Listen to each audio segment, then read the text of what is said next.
Senator Leila de Lima sa mga bagong banat ni Pangulong Duterte. Apela niya, tigilan na raw sana siya ng Pangulo. Hindi rin daw nababahala ang senadora sakaling humarap sa pagdinig ng Kongreso ang bilibid inmate na si JB Sebastian na sinasabing pinaburan ni de Lima para makontrol di mano ang operasyon ng droga sa bilibid. May report si Ivan Mayrina. Then a Secretary of Justice here, and if you have noticed, she kept on hammering at me. And I said, if you have a good case, if the goods are there with you, file a case. Kasi nandiyan na yung witness niya si Matubato. Go ahead. Wala siyang ginawa. Now, nandito na siya, naipit na siya. And I said, I do not ordinarily hinihi ako. But ito si de Lima, she screwed her driver and screwed the nation. Na naipit niya, gusto niya akong idamay. Makukulong man talaga yan siya. Sigurado yan, because of the testimonial evidence. Makukulong ito when everybody says, 5 or 6 would say that they contributed money. So, on a national scale, and even who brought in the narco politics, it is here already. You elected a senator, kayong mga Pilipino na who was into narco politics, who was being financed from the inside. Huwag na sana yung sa labas. From the convicts inside the prison, financing this candidacy of a senator and winning. What do you call that? He's now the lowest and the vilest man in the country. Sa sobrang kabastusan na po niya. That's why, God forgive him. Naaawa na po ako sa inyo, mahal na Pangulo. Tigilan niyo na po ako. Ano pong gusto niyo sa akin? May gusto po ba kayo sa akin? Ito ang sagot kanina ni Senadora Leila de Lima sa bagong banat ni Pangulong Rodrigo Duterte laban sa kanya. Muli kasing iginit ng Pangulo ang pagtanggap umano ni de Lima ng drug money sa ilang drug lords sa New Bilibid Prison. Gayon din ang umano'y pakikipagrelasyon ni de Lima sa kanyang dating driver na si Ronnie Dayan. Yan, sobra na siya. Masyado na kayo, Pangulo. Masyado na kayo nag-aabuso. Sa kapangyarihan nyo, masyado na rin po yung inuyurakan ang pagkatao ko. Dinalapastangan nyo po mga karapatan ko. You know that. You know that. So, God forgive you, Mr. President. Hindi naman nababahala si de Lima sakaling humarap ang convicted carnapper na si JB Sebastian sa pagpapatuloy ng pagdinig ng House Committee on Justice sa October 5. Matatandaan si Sebastian ang itinuro ng mga tumestigong convict sa Kamara bilang siya umanong kumausap sa kanila para raw mangarap ng pondo para kay de Lima. Aminado rin si de Lima na government asset daw noon si Sebastian, pero hindi raw totoong may kaugnayan ng senadora sa illegal na droga. Ayon kay de Lima, kahit sino pang iharap sa pagdinig ng Kamara, hindi raw siya nangangamba. Again, ang palagi kong premise kapag meron di umano mahaharap, magte-testify is yung magsasabi ba ng katotohanan o hindi. Kung magsasabi ng katotohanan, wala po akong kaproblema dyan. Ivan Mayrina, GMA News. What would be by remedy kung ihat ng garbage na yun ang dali ng reporter doon? I cannot ask question. Kaya ang proposal ko, let us have an open investigation. Diyan, kayong lahat, sumali na kayo. That will be the time that maybe you can ask question. And I will answer.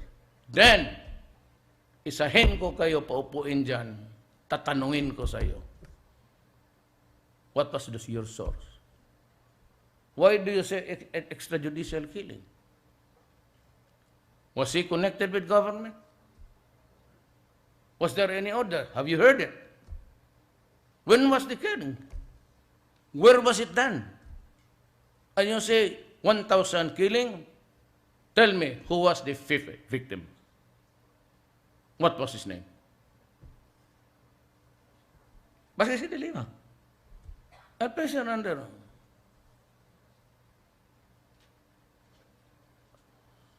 Madali lang man yan. You are a senator. Yes. When you were Secretary of Justice, you admit that you went to Dicobol? You admit that? Yes.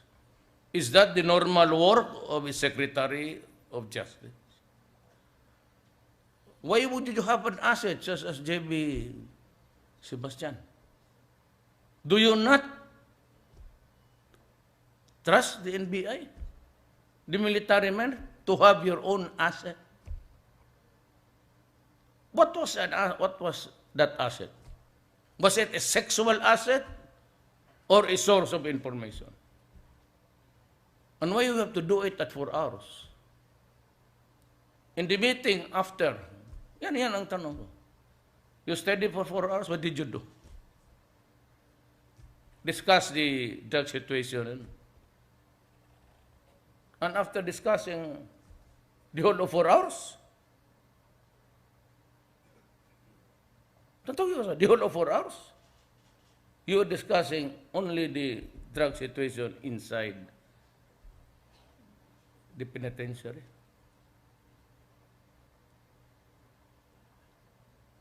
I mean, ko talaga, yan ang gusto ko mangyari. With all this garbage, you sit there and I will ask you. For 4 hours, I'd like to show to you a video. There is a portrayed couple fucking, having sexual intercourse. Who is the man? Of course, you are here. Who is the man portrayed there? Was he the one in the couple or the one who was driving you? O, di ba ka, ano? You know, in the search for truth, no holds barred yan. It's an open country.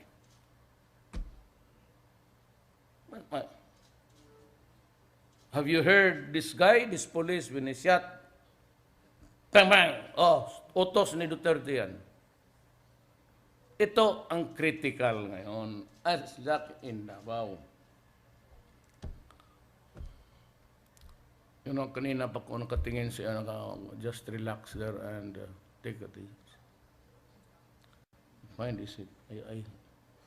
It's okay. Yeah, hindi ako federal. Politiko lang ang umupo. General. Ganyan yan. I remember when I was in Raha Suliman, called the Port of Davao. Ang commander, captain of the ship was Willie Wong, Navy. Navy mo siguro ito siya. Tapos yung nandiyan na, umakyat na bisita. I was ushered to the lounge dyan sa labas. Si Toto Goles, siya yung deputy. Pag-upo namin ni Willie, Admiral, retired, we talked about for 4 hours. Si Toto, nakaganon lang.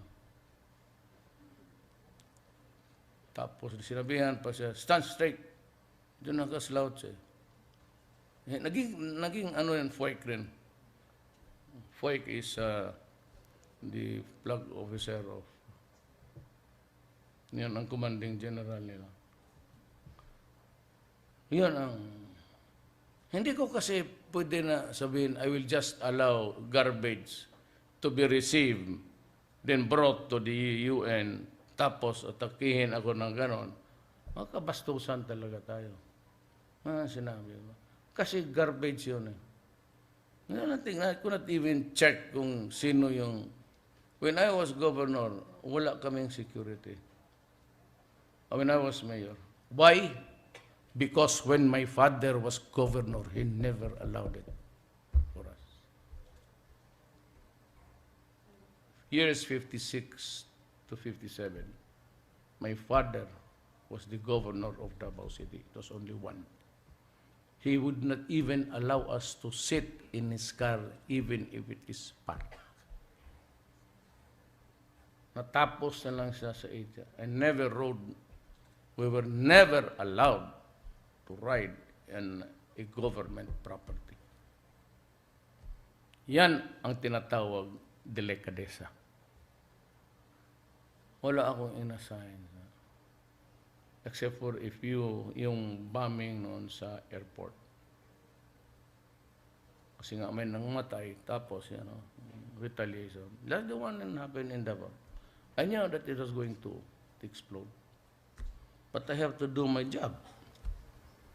The Abu Sayyaf were decapitating people like they were just fowls and pigs and goats. And there will be no talks. Tama ang armed forces rejecting a amnesty for. I will never.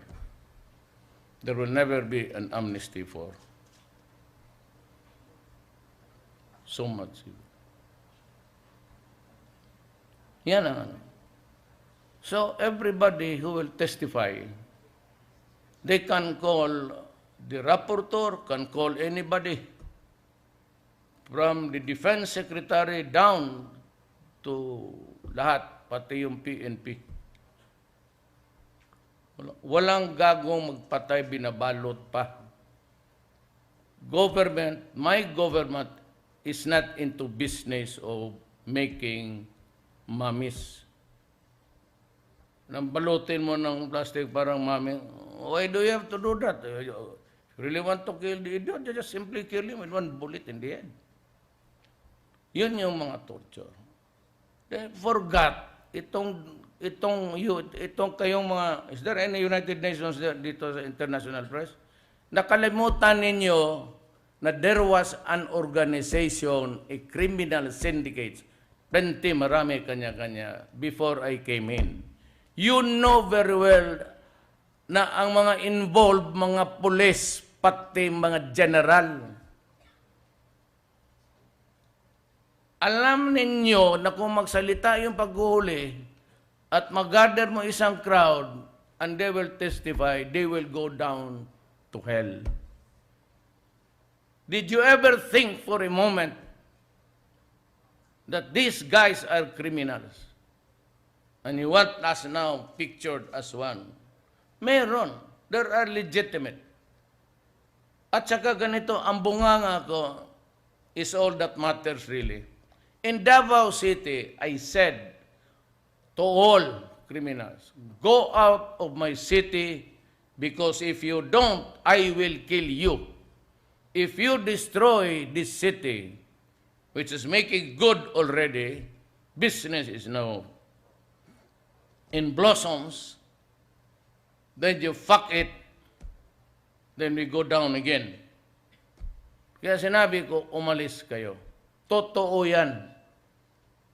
Dito, pagka-presidente, sabi ko, do not, in the campaign, you were there, Doris, lahat ng kampanya nandoon kayo, publish it. Get the tapes and announce it. Huwag ninyong sirain ang bayan ko kasi papatayin ko talaga kayo.